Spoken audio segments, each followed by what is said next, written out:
शंकर भगवान की जय। आज हम 16 सोमवार व्रत कथा सुनेंगे। मृत्युलोक में विवाह करने की इच्छा करके एक समय श्री भूतनाथ महादेव जी माता पार्वती के साथ पधारे। वहां वे भ्रमण करते करते विदर्भ देशांतर्गत अमरावती नाम की अति रमणीक नगरी में पहुँचे। अमरावती नगरी अमरापुरी के सरदश सब प्रकार के सुखों से परिपूर्ण थी। उसमें वहाँ के महाराज का बनाया हुआ अति रमणीक शिव जी का मंदिर था। उसमें भगवान शंकर भगवती पार्वती के साथ निवास करने लगे।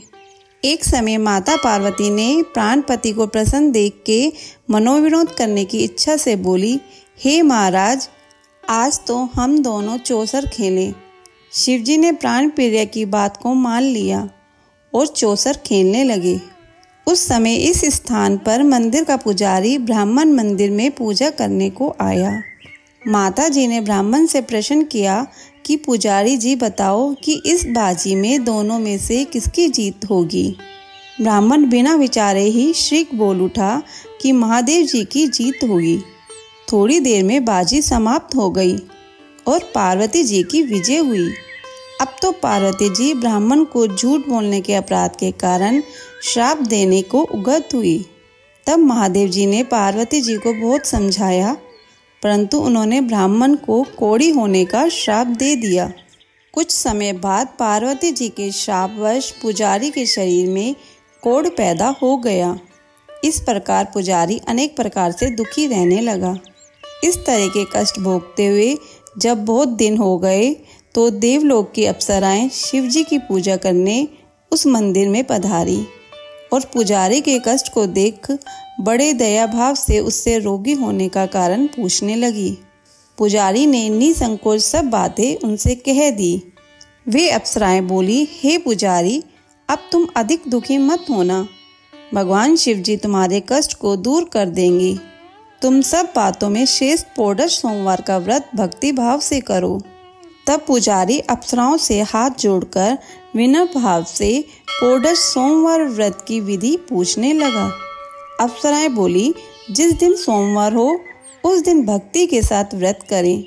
स्वच्छ वस्त्र पहने, आधा सेर गेहूं का आटा ले उसके 3 अंगा बनावें और घी गुड़ दीप नैवेद्य पुंगी फल बेलपत्र जनेऊ जोड़ा चंदन अक्षत पुष्पादि के द्वारा प्रदोष काल में भगवान शंकर का विधि से पूजन करें।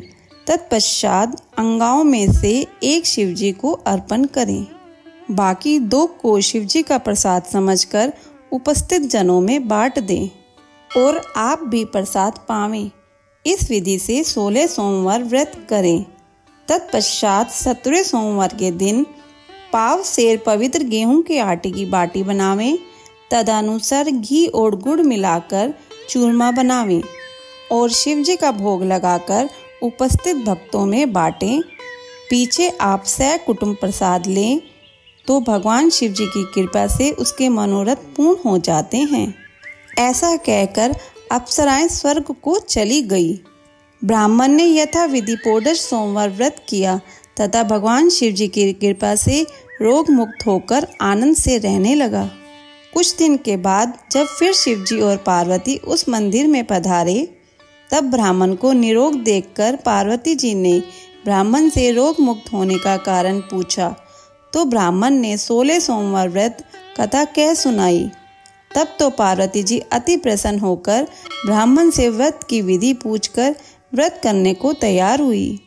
व्रत करने के बाद उनकी मनोकामना पूर्ण हुई तथा उनके रूठे पुत्र स्वामी कार्तिकेय स्वयं माता के आज्ञाकारी हुए।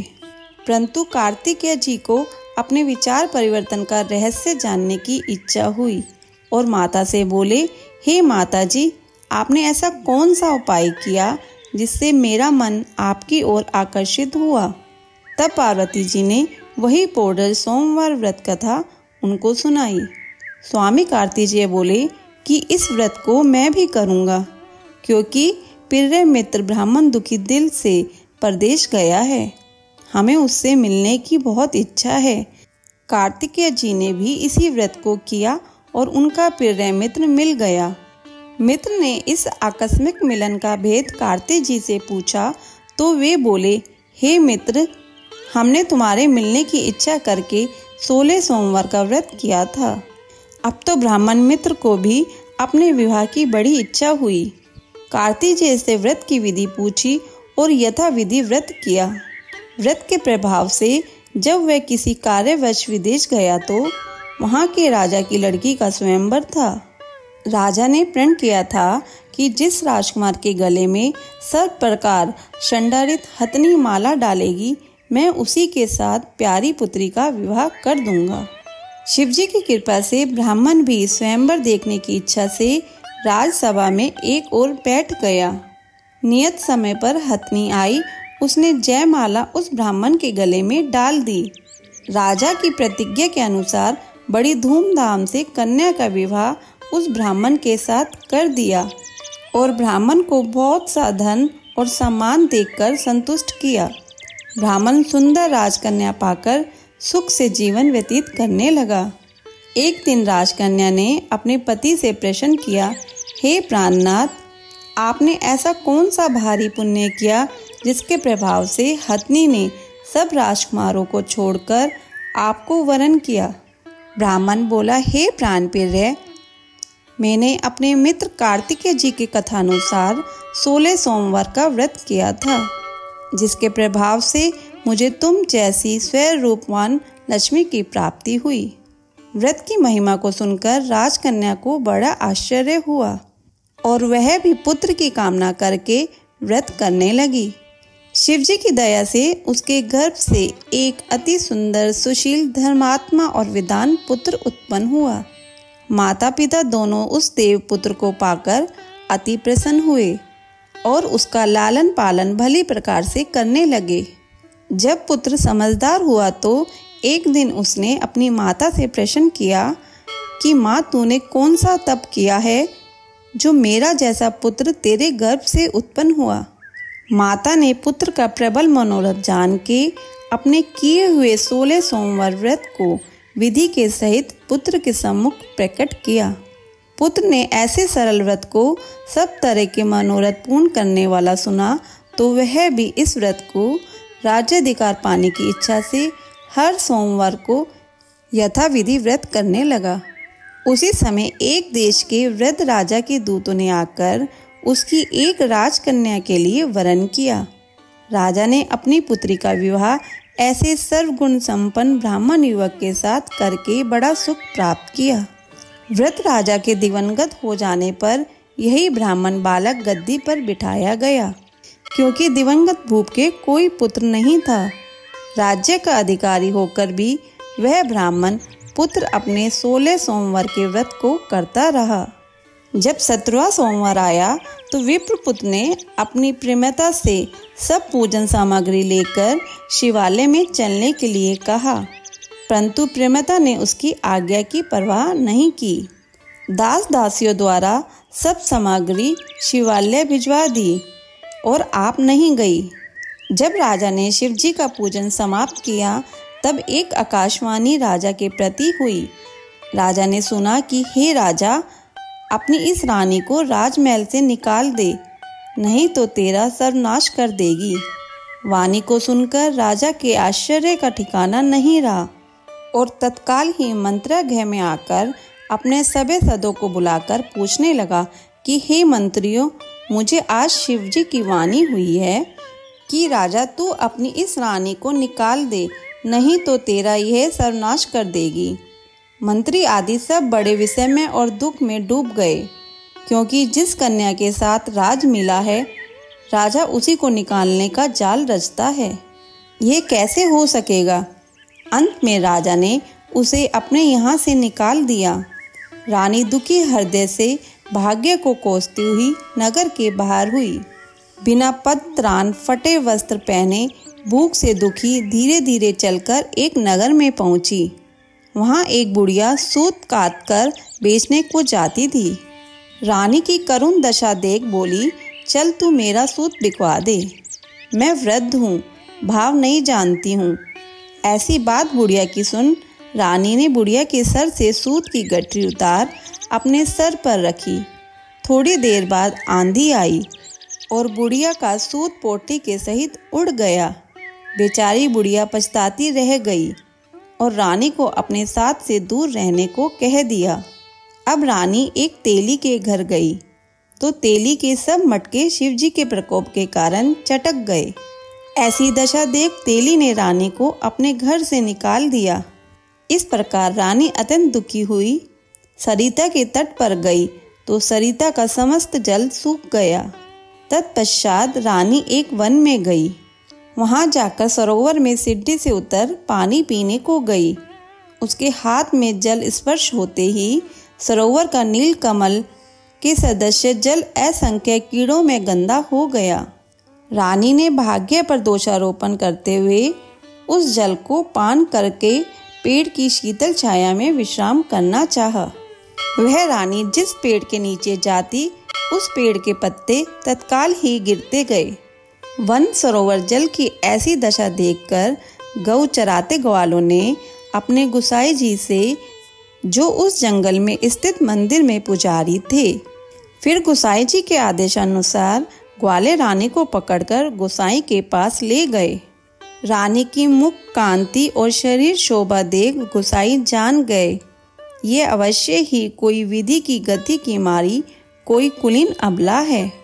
ऐसा सोच पुजारी जी ने रानी के प्रति कहा कि पुत्री, मैं तुमको पुत्री के समान रखूंगा। तुम मेरे आश्रम में ही रहो। मैं तुमको किसी प्रकार का कष्ट नहीं होने दूंगा। गुसाई के ऐसे वचन सुन रानी को धीरज हुआ और आश्रम में रहने लगी। परंतु आश्रम में रानी जो भोजन बनाती उसमें कीड़े पड़ जाते, जल भर के लावे उसमें कीड़े पड़ जाते। अब तो गोसाई जी भी दुखी हुए और रानी से बोले कि हे बेटी, तेरे पर कौन से देवता का कोप है जिससे तेरी ऐसी दशा है। पुजारी की बात सुन रानी ने शिवजी की पूजा करने न जाने की कथा सुनाई तो पुजारी ने शिवजी महाराज जी की अनेक प्रकार से स्तुति करते हुए रानी के प्रति बोले कि पुत्री, तुम सब मनोरथ के पूर्ण करने वाले 16 सोमवार व्रत को करो। उसके प्रभाव से अपने कष्ट से मुक्त हो सकोगी। गुसाई की बात सुनकर रानी ने 16 सोमवार व्रत को विधिवत संपन्न किया और 17वें सोमवार को पूजन के प्रभाव से राजा के हृदय में विचार उत्पन्न हुआ कि रानी को गए बहुत समय व्यतीत हो गया, न जाने कहाँ कहाँ भटकती होगी, ढूंढना चाहिए। यह सोच रानी को तलाश करने चारों दिशाओं में दूत भेजे।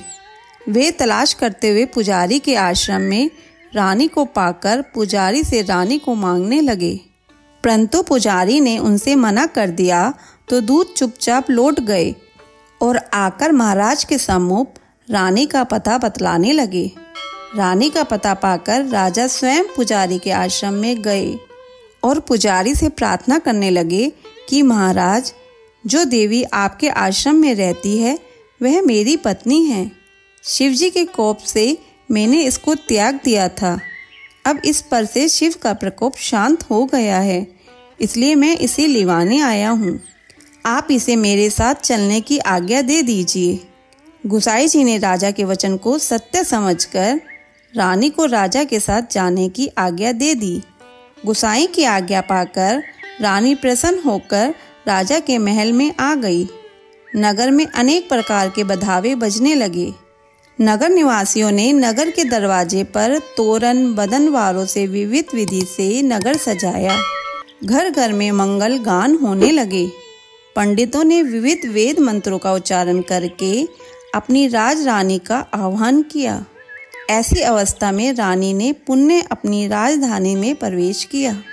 महाराज ने अनेक तरह के ब्राह्मणों को दानादि देकर संतुष्ट किया। याचकों को धन धान्य दिया। नगरी में स्थान स्थान पर सदा व्रत खुलवाए, जहाँ भूखों को खाने को मिलता था।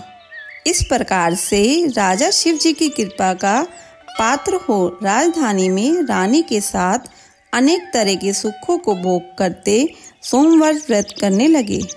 विधिवत शिव पूजन करते हुए लोक में अनेक सुखों को भोगने के पश्चात शिवपुरी को पधारे। ऐसे ही जो मनुष्य मनसा वाचा कर्मणा द्वारा भक्ति सहित सोमवार का व्रत, पूजन इत्यादि विधिवत करता है, वह इस लोक में समस्त सुख को भोग कर अंत में शिवपुरी को प्राप्त होता है। यह व्रत सब मनोरथ को पूर्ण करने वाला है। बोलो शंकर भगवान की जय। बोलो पार्वती माता की जय।